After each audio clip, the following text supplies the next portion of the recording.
Hello again, I am Blunty, and this is the 4K60 Pro, the newest and most brutally powerful capture card from the folks at Elgato, a brand I personally have grown a mountain of faith in, as not one of their products has ever let me down, or so much as faltered. Their HD60S and then HD60 Pro were my personal choice of capture devices for my recording and streaming needs over the last several years, and now this is my prime choice, at least for those of us who have higher end aspirations. Now let's be clear, I'm not sponsored by Elgato. Everything I say is personal opinion based on long and continued experience actually using their gear day in, day out. Though if it matters to you, they did send me this 4K60 Pro 4 review.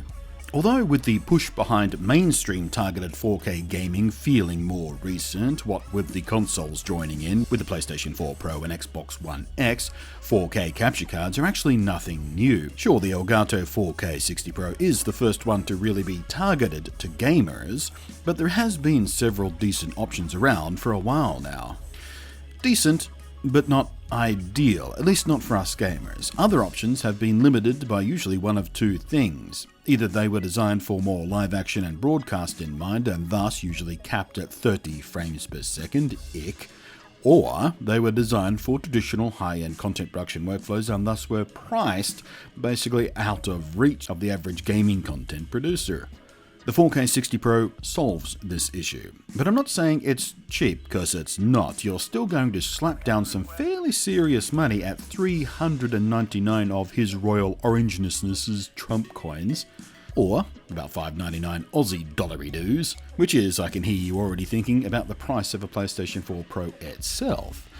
But this is actually great value compared to the $900 or so of something like the Magewell Pro 4K capture card, and even the similarly priced AVIO 4K capture card, which is capped at 30 frames per second. Nothing else at this price point does what this card can do, and that's what makes it attractive. And like all things on this side of the content production fence, it is an investment in your content. You don't have to capture or produce content in 4K for the online spaces like YouTube. Very few people are actually going to watch it in 4K, let's be honest, but doing so gives you a lot more options on the production side of things, just like how I record a lot of stuff in 4K on my camera but produce at 1080p. That and the fact that 4K is becoming more and more common, and it's forward-looking to start doing 4K stuff now for when that stuff does become more common on the viewer side of things. But more than all that, using the 4K60 Pro lets you do other nice things, like feeding out a 4K60 signal back out again, with no lag by the way, to your 4K screen, so even if you're not necessarily capturing or streaming in 4K, you don't have to sacrifice 4K on your end. You don't have to run your fancy new 4K console at 1080p just because your output is to a recording or stream at that resolution. So your viewers get the 1080 or whatever, you get the full 4K. On the capture side, it too is lagless, remarkably so in fact. You have to remember that this is a huge amount of data to process, to capture and spit back out to the software, and to do so at 4K at 60 frames per second in a way with such tiny, basically imperceptible latency so you can legitimately play via the software preview, and so anything you say or do while streaming is perfectly synchronized is, in the truest sense of the word, remarkable. It is worthy of remark that they managed to make this work so very well. This is the other thing, by the way, that Elgato does better than any alternative I've ever looked at and passed over. To be perfectly clear about it, it is not really no lag. It is not perfectly lag-free, but what lag there is when compared to having the console plugged directly into my gaming monitor versus what you see on the preview screen on the software, whether it be the native software or OBS, is actually about equivalent to the kind of lag you see on pretty much every TV out there, because all TVs, as we all know as gamers, or at least we should know, do have lag built into them because they do image processing to make things look brighter or sharper or cleaner or whatnot. So for the purposes of using this to capture console gameplay, I'd remind you that console games are built with this lag in mind already, so you're not actually at any kind of disadvantage. Using the preview screen is just like using a regular TV to play your console games how you would normally play it anyway. The only reason you can see any lag at all on this demonstration I'm showing you is because the direct feed is going into a gaming monitor with very low latency, like 1 millisecond, less than 1 millisecond latency. But it doesn't actually stop there. As you'd safely assume, you can also do native capture of other lower resolutions like 1080p, of course, and past 1080. It'll do 1440p at 60 with just as much ease. And here's the real sweet trick to it. The 4K60 Pro is capable of pass-through of 1440p at 144 Hz. That means, much like pulling 4K60 and streaming out to an easier to do with 1080p without sacrificing your own local gameplay experience, if you game at 1440p, 144 Hz locally, you can still do so while streaming at whatever recording resolution. But that's the technical side. It's a very powerful slip of black metallic mini obelisk. On the actually using it in the real world side of things, well, to be honest, it's been less than a perfectly smooth experience, especially when compared to my beloved HD 60 Pro, but only because the 4K capture software is still in active development.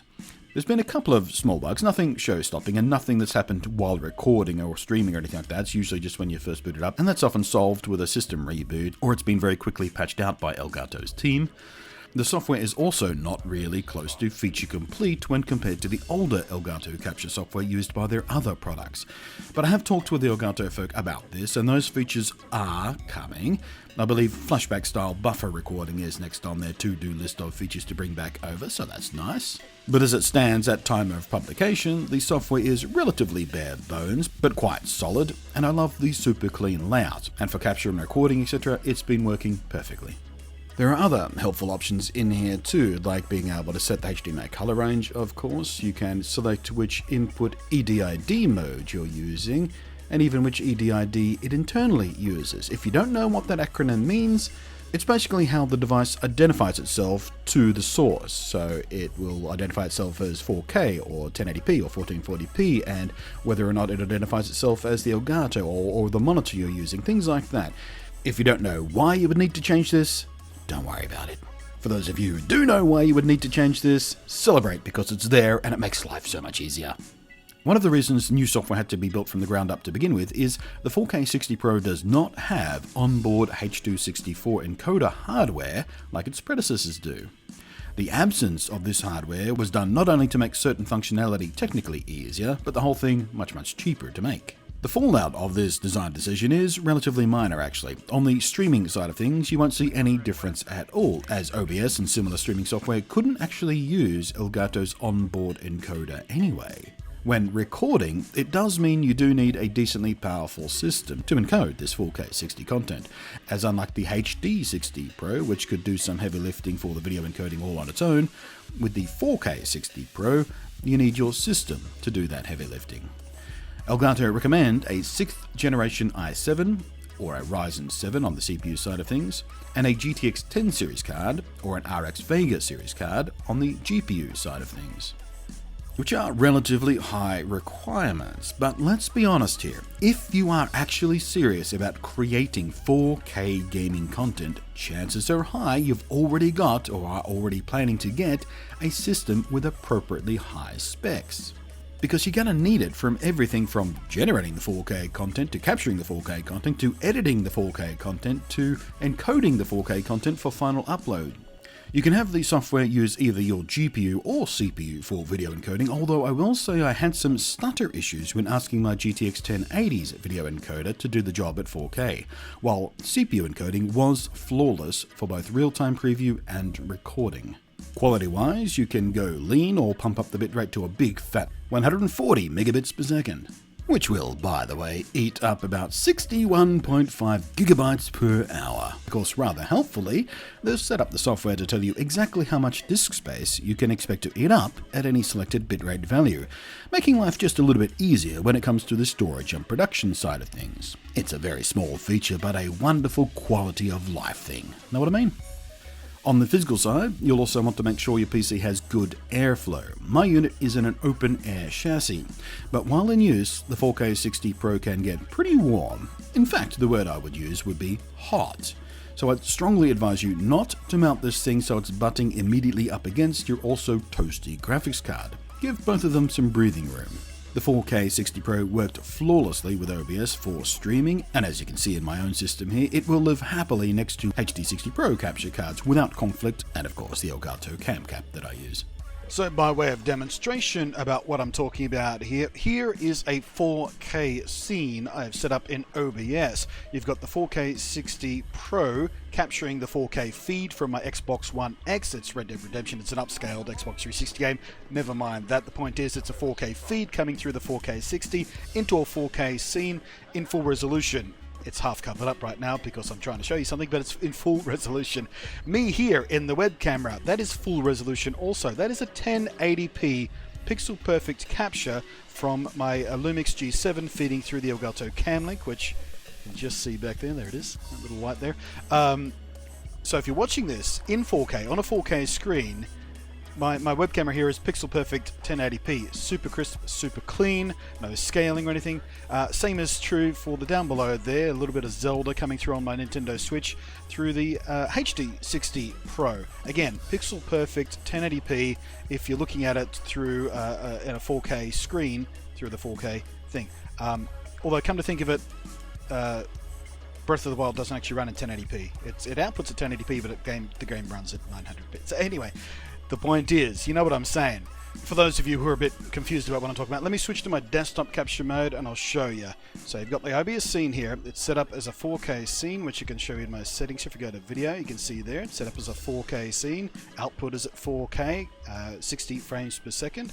So okay, if we go to my 4K60 Pro source down here, you can see that is running at 4K right there, running at 60p or at 59.94 because that's what the Xbox wants to output there. If we go to the Cam Link, we'll see that is also running at 1080p right there. And we go to the HD60 Pro, and you can see that is running at 1080p. And if I bring up the transformation properties of that, let's just go to transform. You can see I've just positioned it over here in the corner, but there's no scaling going on. There's no cropping, no scaling, no anything. So if we close that off, and if we switch to our webcam scene here, we'll bring up the Cam Link transformation properties so I can show you there, just in case you don't believe me for some reason. No reason you shouldn't. But look, 1920 by 1080, so we're pixel for pixel bringing it in, and all I've done is crop the left and right, so yeah, obviously we're not covering up too much of the gameplay. The point I'm driving at here is if you are doing sophisticated 4K stuff, multi-camera stuff, you can match the 4K60 alongside the HD60 and the Cam Link, and they all play happily together inside OBS. Let me switch to my other scene here for a more common example. If you're doing 4K sort of a Let's Play series, let's say, and you want to have a face cam. Lots of people like having a face cams because they see you react to the stuff. What you're seeing in the face cam here is, again, pixel perfect display. It's a 1080p feed. I've chopped the sides off so it doesn't take up so much room over the gameplay, and it's probably still a little bit large. I could scale it back and crop it down a little bit more, but for the point I'm trying to make here, if you're watching this in 4K, my web camera is pixel perfect from a 1080p feed, so super clean, lots of detail and stuff, so you can see exactly how bad my skin is today. And you're getting a full 4K gameplay feed, and OBS is happy, and the Elgato stuff are happy. They're all happy, living side by side, doing their thing.